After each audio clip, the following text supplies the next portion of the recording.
השם הוא אבא טוב והוא תמיד מתפאר בי, רואה בי רק את הנקודות הטובות. רואה שאני רוצה להיות טוב רק לא יוצא לי, חסרות לי כולה כמה תפילות.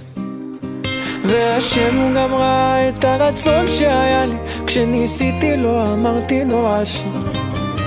רואה בביזיון שלי, במר שהרגשתי, איך התחלתי שוב כל יום מחדש. והשם יתברך תמיד אוהב אותי ותמיד